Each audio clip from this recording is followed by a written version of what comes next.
All right, guys. Only Finance Podcast here. I've got some fun special guests, my siblings, both entrepreneurs, along with myself, obviously, owner of Pham Law Firm, specializing in business law, real estate law, that kind of stuff.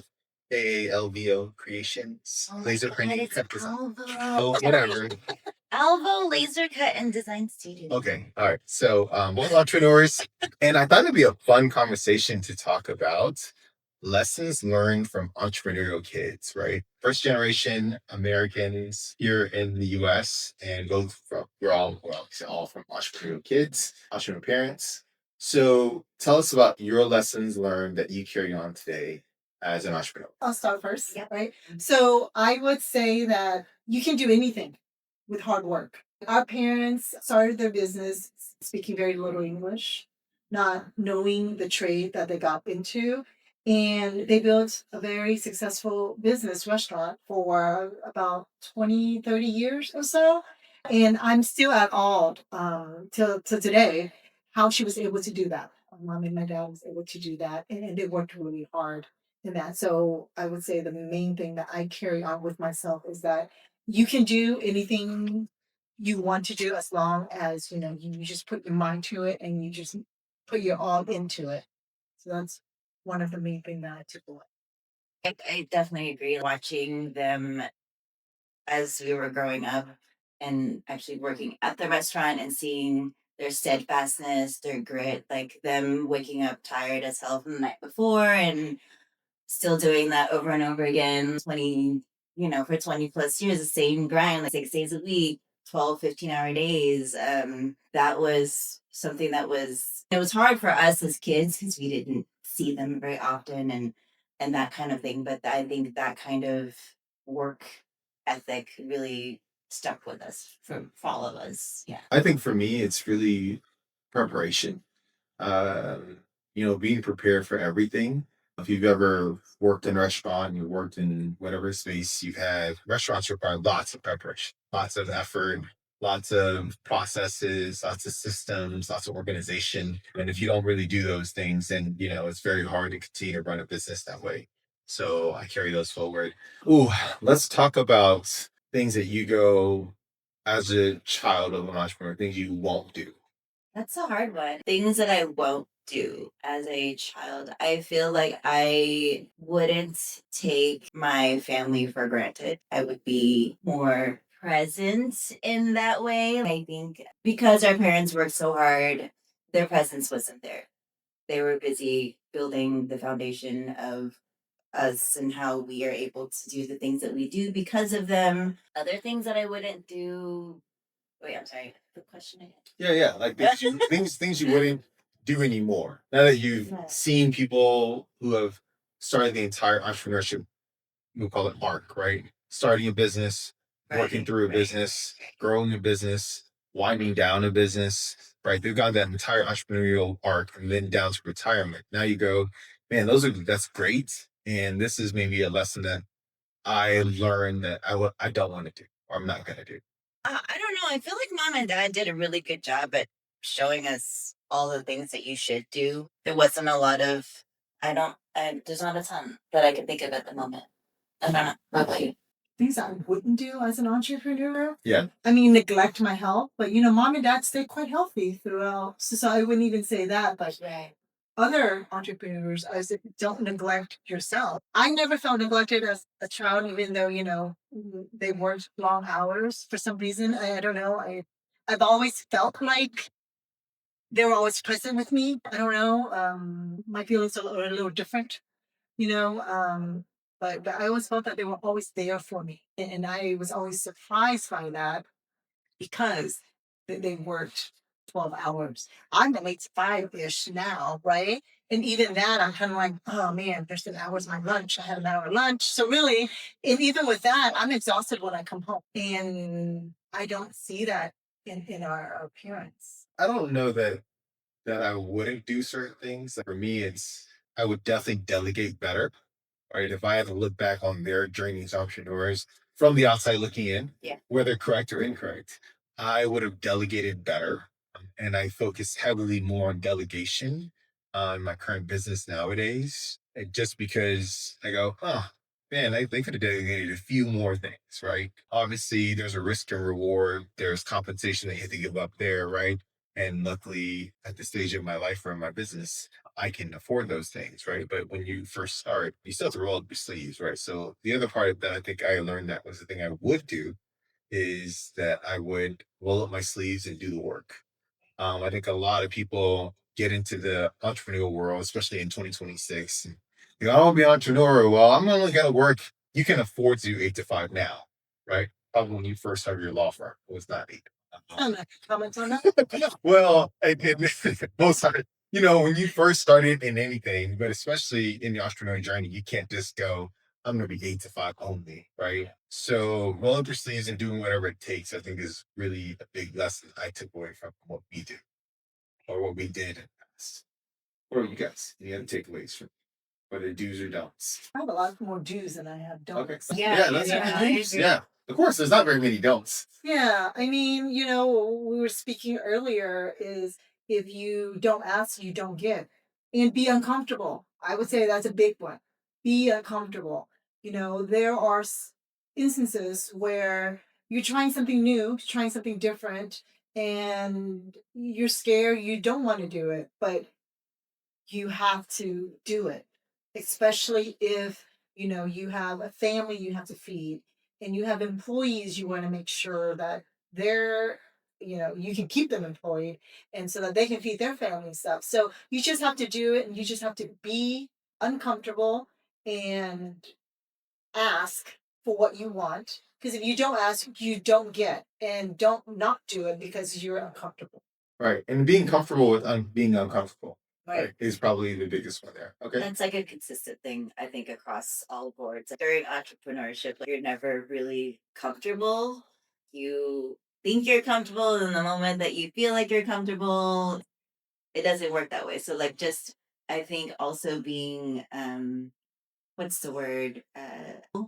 Adaptable to like all of the things. If stuff goes off and doesn't go the way that you plan it to be, just being able to quickly find solutions for it and not stress about it, keep like a cool temperature and just do it. Like I like Nike's just do it. Like that's literally what you do is just persevere, find like some strength within you and just like get the job done. Yeah, I think for me, if you picked on the lessons from childhood, and I would say consistency. A lot of entrepreneurs, I think, are very inconsistent. If I looked back on our parents, whether we wanted to, we just showed up and did the work. So I think consistency is one that I would add in there. That it's kind of hard, right? Consistency is a very hard commodity today to find in the world, right? Where you could stop a phone call, you can block a phone call, you can not pick up the phone, it's Sunday at 8. Why am I not responding to this email, right? And when it's appropriate, obviously, yeah, in the middle of dinner or whatever the situation is, right? So I think consistency is probably one of the lessons I learned, right? Yeah. Uh, And doing it tired, doing it broke, doing it, in all phases of your emotions, like, yeah. How about you? Whatever the motivation is, right? It's internal motivation, whether motivation is the monetary, the money part, or you gotta feed your family. Right. That's the big motivation. Right. So just staying self motivated, whatever that reason is. Did you feel like because we're kids of entrepreneurs, it makes us unemployable? I would have to say for myself, I'm gonna say, yeah. it's very hard to be an employee. And here's the way I look at it, right? We were essentially a family business when we were just a bunch of kids with our parents and a couple of employees here and there, right? But it was mostly us and our parents working hand in hand every day. And we have similar goals, right? Which is we all want to take care of ourselves, be successful, whatever the situation is, right? When you're an employee of an organization, or you're at work and you work for corporate America and you look at your other employees, they're not working as hard and you get paid the same. It's very frustrating. So would you say that it makes you unemployable, and why do you feel that way? 100%.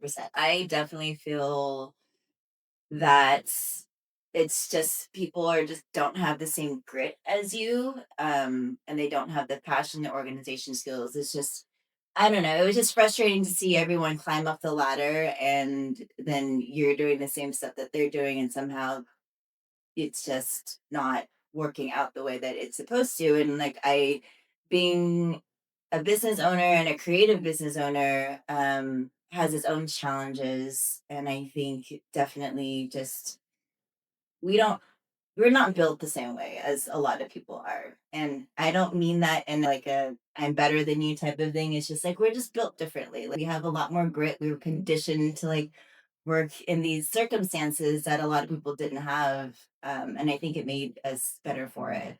So I think it's it's it's like it's like a callus on your hand, right? If I say, hey, let's go pick up this thing, right? And you go, oh, that kind of hurts, right?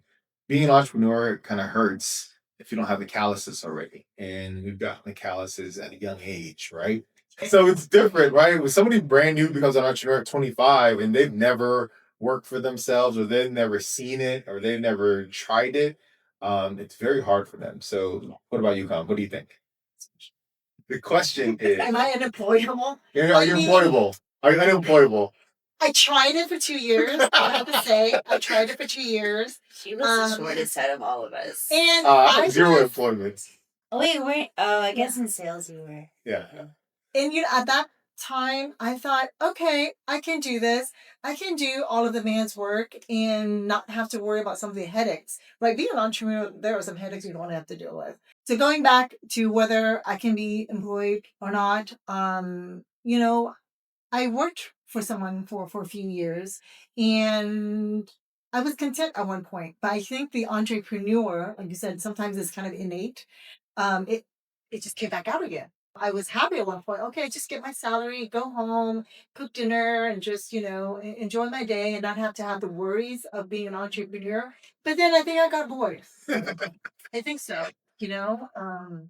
That's when I kind of branched out and of course ups and downs. Now I'm like, oh gosh, I'm too busy. I wish I had a little bit more time to myself. I, I love every moment of it. However, there are some pains there that I think we got used to over time as an entrepreneur. Right. So the next question I want to ask you guys is, when you think about working with other people and other entrepreneurs, um, what your child experience and obviously the children of entrepreneurs, what advice would you give to some of these other people who are maybe not as fortunate or unfortunate, depending how you look at it, to be raised by a couple entrepreneurs and actually having to work in the business as well? What advice would you give these? Just do the work, have a plan, execute it, stay consistent.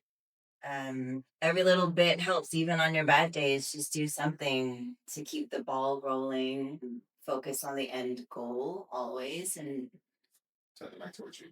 Yes, just stay consistent. Focus on the end goal. I think grit and perseverance is going to be your best friend, and really think about who you are as a person and what you're trying to achieve in this world and what your end game is, and constantly think of that and always just do it. Just do whatever it needs to get done, whether it's like, the nitty gritty of things or yeah, just get done whatever needs to get done.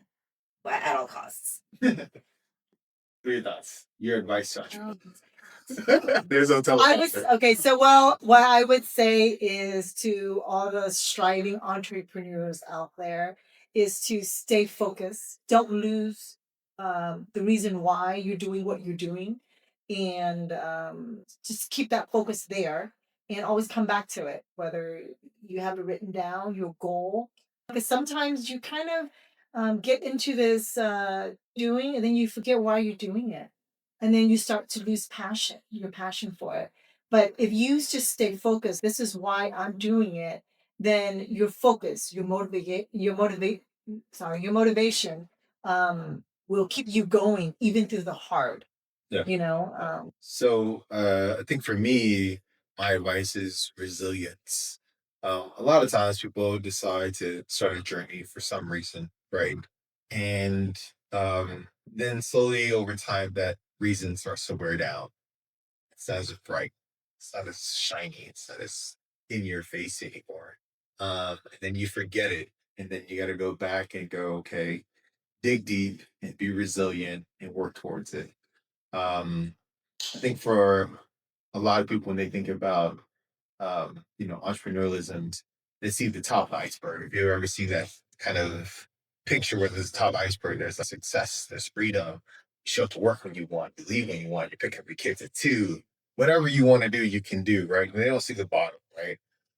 All the work, all the rejection. So I think for me, the other part is rejection and your identity.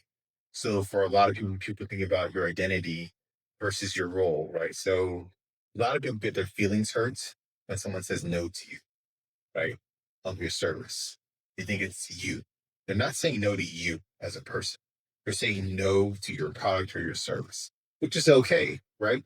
It's not going to hurt my feelings. The problem when people quit entrepreneurship is they start to take it personal, right? Oh, they don't like me. They don't, it's not you. It's just they don't like the product. It's okay. They're allowed to not like the product, right? Somebody else will like the product, right?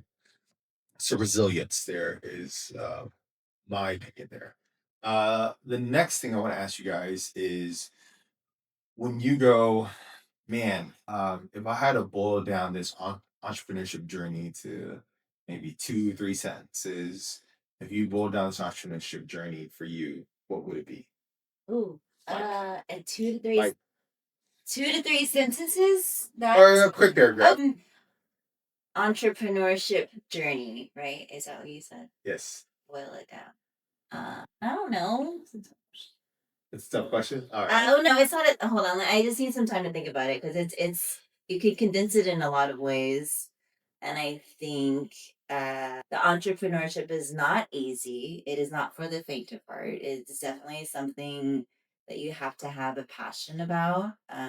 Make a lot of money, or you know, inspire people. Whatever it is, you definitely have to be passionate about it and grit, perseverance, resilience, all of those definitely fit the part for being an entrepreneur. And also like being rejected, I think is a big part that a lot of people don't understand. What you're touching based on what you're saying, I think being rejected tells a lot about you and how you receive it.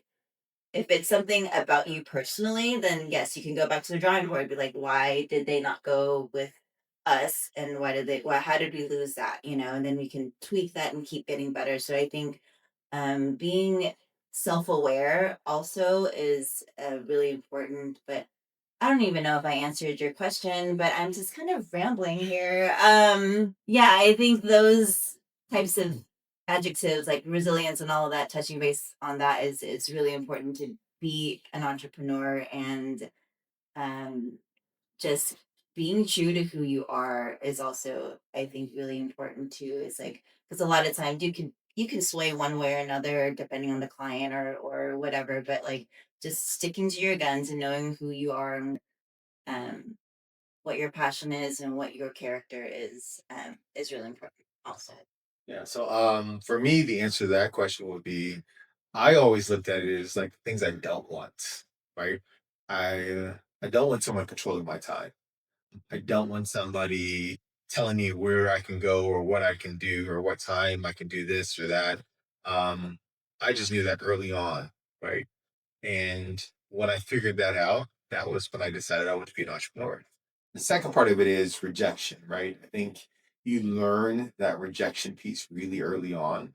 And once you learn that and you understand that they're not rejecting you, they're rejecting the product or the service, makes it a lot easier. And then last but not least is always keep innovating, always keep changing. I just remember at the restaurant we try weird recipes and new ways to do things and new services and then it just this one didn't quite work out. Nobody's ordering this item. We just take it off the menu. This item would work Yeah. and then this the way we did it this way was kind of weird. So let's do it a different way.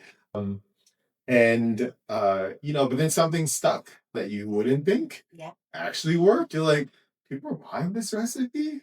Wow. Or this way that we're doing it, and actually they didn't really care that we changed it up a little bit.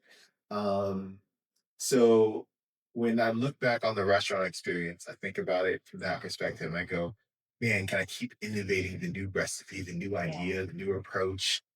And if it works, great. If it doesn't, it's okay. And I think in 2026, it's really important to do that because it's changing so quickly with AI and technology and all these things. And yeah, and trends for me, I have to keep up with trends constantly. So yeah, definitely re-innovating yourself constantly is. What about you, Tom? Well, I agree with you both as far as always being innovative Right. and always changing with the times. You're not planning for a great year, you're planning for a great career. So whenever the market goes south, you don't just shut down, you just reinvent yourself and stay focused, right? With the entrepreneurial journey. What it is you stay focused on what it is that you want to do, want to achieve. You're creating something great. So my main reason why I really enjoy entrepreneurship is the creating part. I'm Right. creating something that I enjoy, regardless of what it is. I mean, I know I'm in the legal industry, it's not that interesting to some, but what you can create from it. And then always um, updating yourself. When you said self awareness, being aware. I've learned a lot as an entrepreneur and having to manage and different things like that. I've learned a lot about myself, and so that kind of helped me along with the business and my perspective on where my business is going. And sometimes I had to go back to the basics, go back to, okay, well, this is the reason why I'm doing what I'm doing. Don't don't go off the path because it's kind of difficult now. Something else looks more interesting, so I'm going to stop what I'm doing now and then recreate something else. You have to stick with what you put so much hard work into it. And obviously, you don't stick to it if you hate it, right? I started off in legal was to help people, right? And as time go by, I help certain people, and then it wasn't really. I wouldn't say I wasn't helping others, but things just got changed a little different. And my path changed a little differently. But then it kind of just goes back to that was my number one reason into getting into law was to always help people. So we always take out time to help those who may not be able to afford some of the legal services, but they need help. You know what I mean? So I would say that always stick to what was your original passion and what you're doing. Just never give up. It gets hard, work through it. It looks great on the other side. Going through the difficult stuff, being comfortable with the uncomfortable is the big one, like this podcast. I came in really excited for the podcast. She really was. She called me at 9 a.m. She's early for something for once. Wow. She's like, As I'm sitting here talking, I'm like, oh man, I don't know if this was a good decision or not. I don't think I'm ready. I'm not prepared for it. You know what I mean? But this has been something that I've been wanting to do for, I don't know, a few years. I would say a year, 2 years. I didn't know that. I've been talking about it with the office, how it will be great to do a podcast and just talk about real estate because I'm very passionate about real estate overall. And so I can talk about all day long, but not everyone in my day to day would love to do that. But I can bring in people who would love to chat with me, but I've never did it because it was scary. It just wasn't something that I was ready for. And you'd be surprised about how many people are interested in what you do. Not to say that what you do is not interesting, but like, it is surprising to me, even like people are like, oh, you do some really cool stuff. And I'm like, okay, like We can just even look at the stuff that we follow yeah. on YouTube and stuff like that. So it's like if they can do it, we can do it. How rare is it to have a family of entrepreneurs to like sit here and talk about this type of stuff? It's a rare thing, I believe. I don't know that I know any families where 3 of the 4 siblings are entrepreneurs. Right. And like I think it's really And to interesting. be frank with you, even Nala is an entrepreneur, right? She does the tutoring stuff and all that stuff, right? Yeah. It's not like she's just being a teacher for some reason. She has passion too, Yeah. So the reason why you guys are here is just because we're all 3. This is our only job, right? And we can come here on a 10 a.m. on a Wednesday. So I think the next part of this process is, when I look at the parent dynamic of owning a business, right? Number one, saints as parents that they can work with each other all day and then go home together. It's been 24 hours. That's not realistic, in my opinion. And Con does some of that. So kudos to her, too. But a part of it that I would tell entrepreneurs is the yin and the yang. You got to have someone who compliments you, right?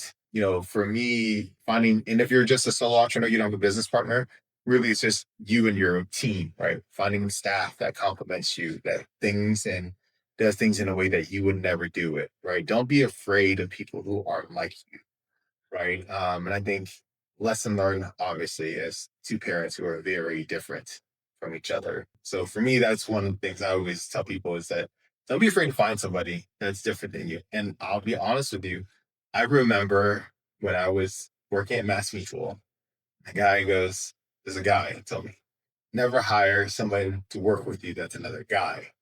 I was like, okay. Then I did that, and for like a decade, maybe 7 years, I was a revolving door of assistants because I couldn't find somebody who was the exact complement. But apparently, I found somebody to work with. His name is Anthony. Anthony's fantastic. You guys have gotten emails or calls from Anthony. You may see him on a video here and there. He's awesome. But he's definitely not me, which is great, right? Because if we were two of the same people, we'd just be like this all the time. I think that's important to hire somebody who's not like you. They do the things that you don't want to do, and you do the things that they don't want to do. I think it works really nicely to make you whole because you can't do all of it. As much as you try, you're going to fall short somehow. And like hiring somebody who compliments you and pulls your 80% when you're feeling 20 during that day. I think that's important. Yeah. Okay. All right. What else we got to add here? Myths. What? Do you want to talk about some myths of being an entrepreneur? Oh, yeah, we can talk about myths of being an entrepreneur. You go ahead.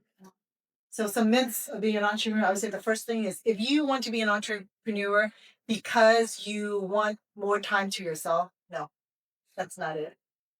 Yeah, it's not always what we talked about before. It's not 8 to 5. You have the flexibility in your time, I would say, but time wise, it's not more time to do some of the things, I guess. Yeah. Time. Yeah. Okay. What about you, Amy? Myths. I don't have any myths. Do you know any? I've got some. Off the jump, you're gonna make a lot of money. Okay. Off the jump, people always think that they see the top of the iceberg, right? They didn't see 2 a.m. on a conference call with Zoho support in India. I'm just picking something I did, right? To build the system and an engine behind the services that we provide, right? They don't see that stuff. They don't see the, grind on a Saturday, right? So I think the biggest myth I think is money. And look, ultimately you could be an entrepreneur and not make a lot of money, and that's okay as long as you're happy with what you're doing, right? And you're comfortable, right? When you get to the place where you're uncomfortable with what you're doing or you don't like the money that you're making, then it's either time to change or do something different.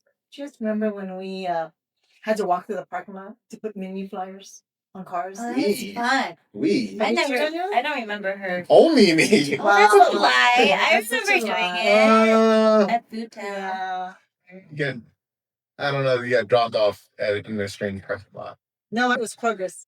Oh, Kroger. Man, we all played our part. Okay, he's not The victim of entrepreneurship or child labor. I wouldn't say victim, but I would say not that victim. I was joking. jokingly, though, the truth, though, is victimization or baptism by fire. I would say in entrepreneurship is marketing, right?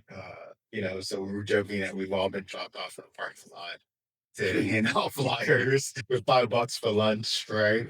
And go put them on cars, right? I think a lot of people miss that grit piece, right? Yeah. You look at your business and you go, oh, I'm not getting customers and my Facebook ads aren't working or whatever isn't working. And then just go, well, this isn't working. They just kind of sit there, right? What else can you do, right? Can you go and pass out flyers and you go out and hand out things, right? Talk to people. Go Start a podcast, right, whatever. There's plenty of different ways to market. I think a lot of people in today's age go, I started a business, I built some products, starting Facebook ads, and it's not working. I called my 10 friends, and they didn't pick up, and they weren't interested. So now what? I'm just gonna quit. If you're lucky, you have family and friends that love and support you, and they can buy in your products and services. Great. But if you don't, there's a different way to get there, right? And I Sure. think dropping off flyers in a random parking lot was one way that we learned how to do it. But I think it's just learning that grit to do it. But then also to think outside the box. I think being creative is a huge part of entrepreneurship. Whether you're in the creative industry or not, I think everybody is a creative in their own form, especially as a business owner. So yeah, You trust the process. just always trust that something good is going to come to the end of whatever you're doing. Yeah. Sure. Any Cool. other myths? Any other myths that you want to add?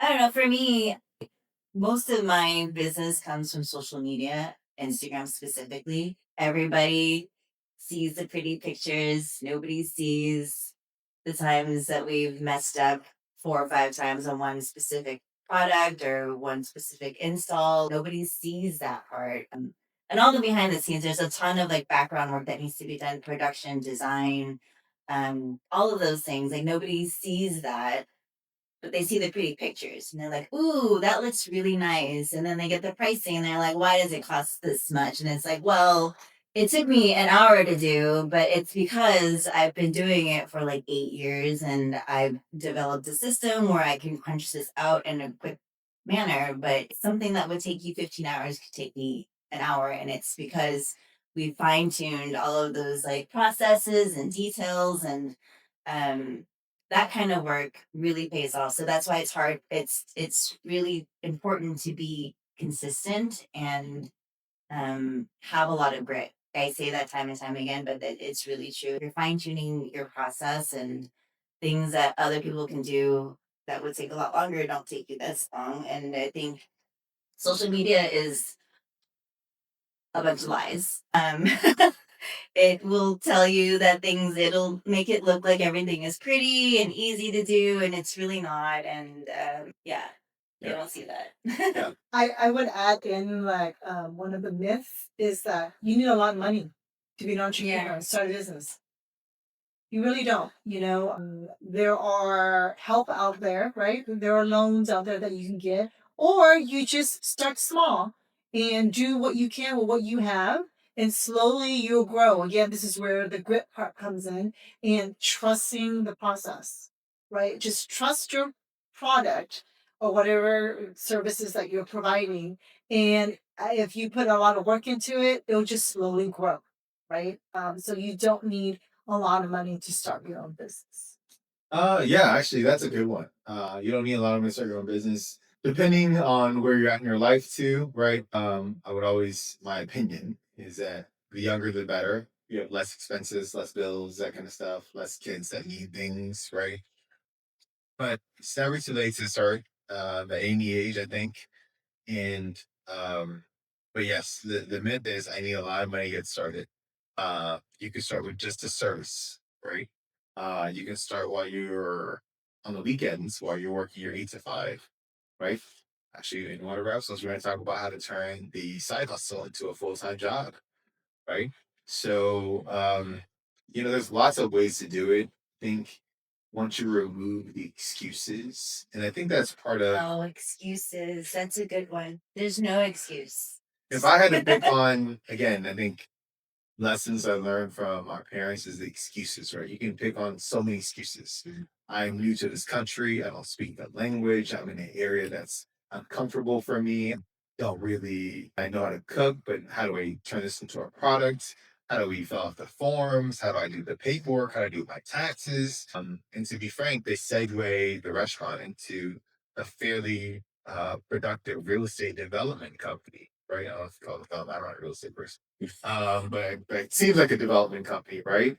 Where they bought and sold real estate, refabricated buildings and business parks to be successful. So again, imagine being entrepreneurs and then building a side hustle on top of a side hustle so that you can retire. That's super cool, right? When you think about the journey and kind of what they did there. So I think a lot of people put the excuses on the map there. I don't know the terms. I'm not educated, whatever the situation is, right? Start with something simple.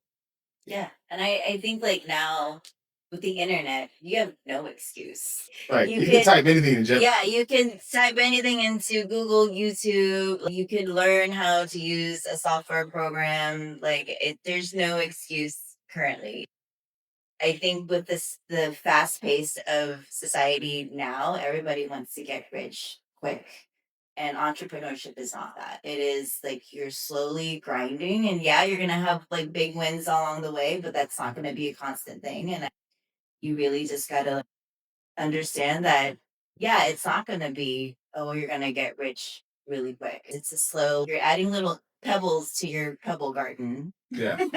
Yeah. So, Yeah. what are your myths on whether the excuses? Right. What are your thoughts on people and their excuses? What do you tell people when they give you excuses at work, at the office, or at the organization? I don't know if I can say it on video. Well, no. Or if they give you excuses like, I want to start a real estate development, or I want to start owning real estate or be a real estate entrepreneur. What kind of excuses they always talking? Well, to be honest, when I feel like someone who is making some excuses, it's because they're not ready yet. They're scared. They're not ready yet. And so it's kind of like almost a pep self-talk to themselves to say that they're not ready because of this, and this. And slowly I feel like hopefully they overcome these excuses and then it becomes something positive. I think they're just not ready. Like, well, why haven't we doing this video? Yeah. Podcast. Well, that's a good question. Is when do you feel that person is ready? A person is ready to be an entrepreneur. Oh yeah, I think it's like having kids. You're never ready. Yeah. Yeah, I think being an entrepreneur is you're not ready. It's just that your motivation to stay is a lot harder than your motivation to stay is a lot less than your motivation to go. Yeah. And do something else. And there's a lot of fear involved too. There's lots of what if this happens? What if that happens? Lots of things could go south. I just have to overcome those and get over it, right? Okay, cool. I think we're at the end of our time zone here. So we've been going for a hot little second. So yeah, I think we're good. And thank you guys for tuning in. If you want some more entrepreneurial tips, reach out to AALVO, AALVO, whatever it's over a law firm for real estate or just some business advice on how to start a law firm. So have some fun with it. Thank you.